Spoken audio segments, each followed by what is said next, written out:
channel. You're watching Innovation.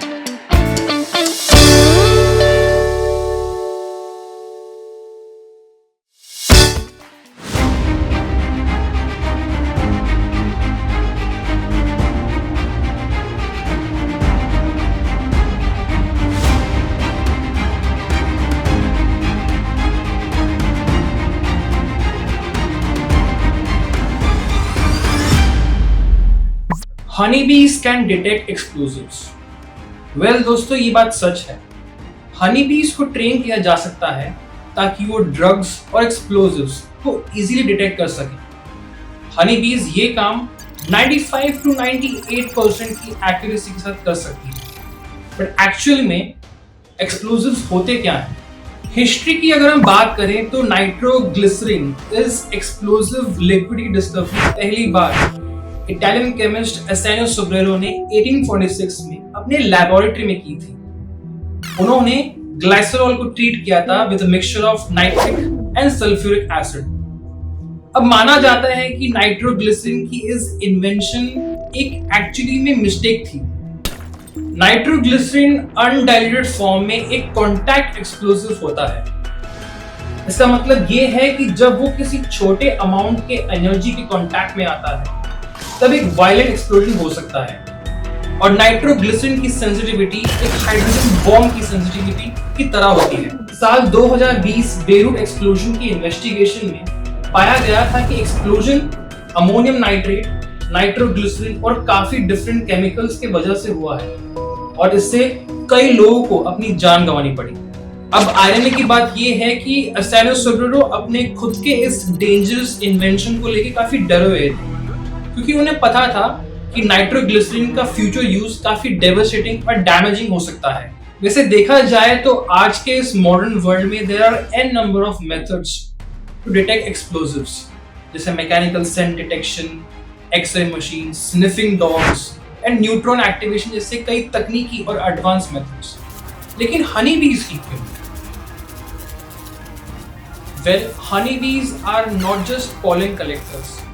इनकी sense of smell एक dog की तरह होती है और डॉग्स की ही तरह हम हनीबीज को भी ट्रेन कर सकते हैं ताकि वो ड्रग्स और इलीगल एक्सप्लोजिव्स इजीली और एक्यूरेटली डिटेक्ट कर सकें. अब ये ट्रेनिंग प्रोसेस एक्चुअली में इनिशिएट कब होता है? लेकिन हनीबीज जैसे इन छोटे स्पीशीज को कैसे ट्रेन किया जा सकता है? दोस्तों, honeybees are known as excellent chemical detectors और इनके इसी रीजन की वजह से वो पॉलिनेशन का काम काफी एक्यूरेटली विद प्रिसिशन कर सकती है. डॉग्स की तरह हनीबीज को भी ट्रेन किया जा सकता है through a method, a scientific method known as operant conditioning. जब डॉग्स एक एक्सप्लोजिव को डिटेक्ट कर लेते हैं तब रिवॉर्ड के तौर पे उन्हें फूड या फिर शाबाशी मिलती है एंड इससे डॉग को पता लग जाता है कि एक्सप्लोजिव्स को स्निफ करने से उसे कुछ मिलने वाला है. तो आसपास के एनवायरनमेंट को अडैप्ट करने के लिए सिर्फ एक्सप्लोजिव्स और ड्रग्स डिटेक्ट करना शुरू कर देता है. हनीबीज के पास डॉग की तरह एक टंग होती है जो कि सिर्फ खाने में इस्तेमाल होती है. बीज की एंटेना एक वेपर सेंसर का काम करती है जिसकी सेंसिटिविटी थ्रेशोल्ड ट्रिलियन पार्ट्स पर मिलियन में होती है और ये सेंसिटिविटी एक डॉग की नोज की तरह होती है. हनीबीज में PER यानी प्रोबस्कस एक्सटेंशन रिफ्लेक्स एक नेचुरल बिहेवियरल रिफ्लेक्स सिस्टम रहता है जिससे हनीबीज अपने एंटेना के थ्रू सुगर सॉल्यूशन को डिटेक्ट करती हैं और वो जांच करती हैं कि इस पर्टिकुलर प्रोडक्ट में क्या कोई इलीगल ड्रग या फिर एक्सप्लोजिव्स है कि नहीं. अब ये वही चीज है जिससे हनीबी अपने नेक्टर को लोकेट करती है. ट्रेनिंग ग्राउंड में जो बीज इजीली डिटेक्ट कर लेती हैं वो बीज को एक्चुअली में चूज किया जाता है कि whether these bees are being selected for training purpose and then they are forwarded to go ahead with the detection purpose. Interesting की बात यह है कि डॉग्स को ट्रेन करने में कई महीने लग जाते हैं लेकिन विद इन फ्यू आवर्स बीज को ट्रेन किया जा सकता है. इनकी मेंटेनेंस कॉस्ट कम होती है क्योंकि इसके लिए सिर्फ सुगर सोल्यूशन वाटर की जरूरत होती है.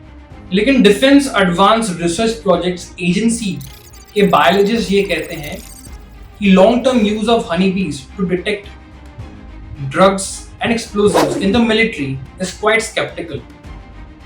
यानी फ्यूचर यूज में सिर्फ बीज पे डिपेंड होना नेसेसरली एक फेलियर हो सकता है। हनी बीज एक कीस्टोन स्पीशीज मानी जाती है क्योंकि इकोसिस्टम्स को सस्टेन करने में और करोड़ों डॉलर्स को लूप में, एग्रीकल्चर लूप में रखने के लिए हनी बीज काफी फायदेमंद स्पीशीज होती है और इनका योगदान एग्रीकल्चर में काफी बड़ा होता है। इसके बावजूद हनी बीज एक्सीलेंट पॉलिनेटर्स और हनी प्रोवाइडर्स आज pesticide misuse, habitat loss and cruelty की वजह से एक्सटिंक्ट होती जा रही हैं। एंड हनी बीज के खत्म हो जाने से एनवायरनमेंट में एक वॉइड पैदा हो जाती है एंड इसी रीजन की वजह से ग्लोबल वार्मिंग काफी तेज हो सकती है, जिसका भारी नुकसान ह्यूमन रेस को उठाना पड़ सकता है। तो दोस्तों, आपका क्या ख्याल है? क्या हमें हनी बीज को drugs, illegal drugs and illegal explosives detect करने के लिए यूज करना चाहिए, या फिर हमें सिर्फ वही पुराने स्निफिंग डॉग्स जैसे या फिर एडवांस मेथड यूज करना चाहिए? Do let me know in the comments below. Hi guys, if you liked my video, do like, share, comment and subscribe to my channel. Thank you.